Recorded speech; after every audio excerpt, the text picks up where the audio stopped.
Here are some of the biggest mistakes first-time founders make when starting their company and in the first year afterwards. First, I often see founders choosing to solve a problem that they actually don't care about.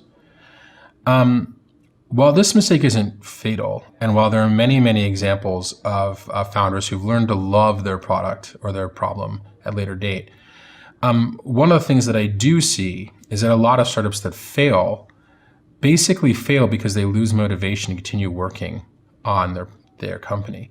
And a lot of that has to do with the fact that they actually didn't really like the problem they were working on in the beginning.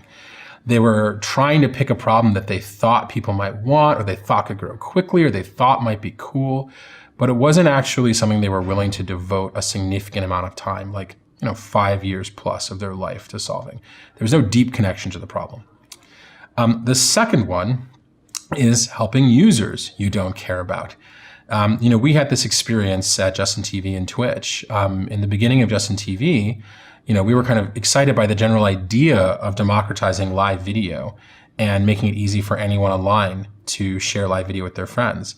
But we weren't actually terribly in love with the people who chose to use the platform as it continued to grow.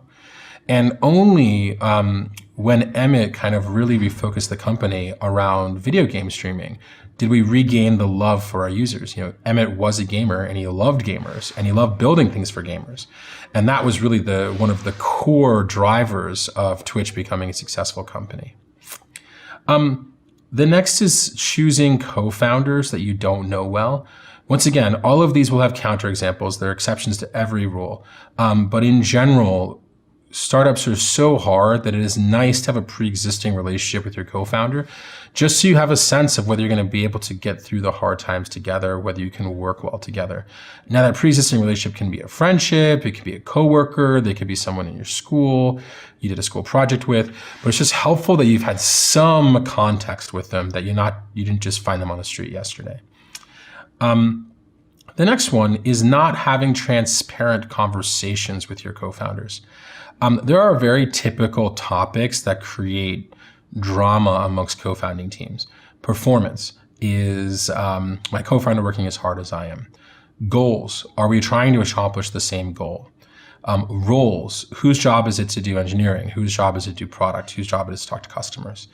And oftentimes founders just don't have these completely transparent, honest conversations about these topics. And as a result, resentment builds up and the relationship degrades. And then when you do have the conversation, it turns into a fight, and that can really critically harm the startup.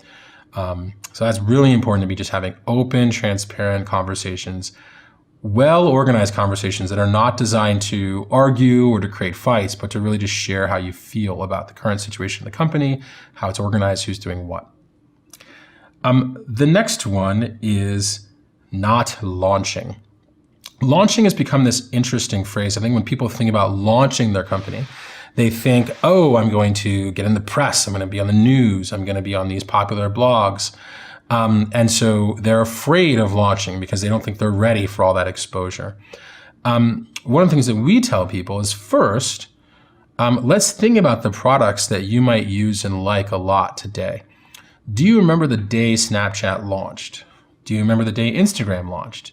Do you remember the day that WhatsApp launched? Remember the day that Uber or Lyft launched? Most likely you don't. So it turns out that launching is nowhere near a significant event to your users as it is to you. So you should move up the launch as soon as possible. Until you can get your product in front of customers, you can't validate whether it solves their problem. And so it's much better to build a crappier product, release it sooner, and get it out there in front of customers, see if they want to use it. Now, there's some exceptions. For example, in some extremely regulated markets like banking, for example, or lending, it's just really hard to launch. You actually have to get a bunch of shit done before you're even allowed to get customers. But in most consumer and B2B startups that we encounter, it's actually possible to get some form of MVP built and launched in less than a month. And so that's what you should be thinking about. The next one is not using analytics, not measuring what your users do when they come to the site. We just see this time and time again. Part and parcel to building product is measuring so that you know what's being used and what's not. The next biggest mistake is having no idea where your first users will come from.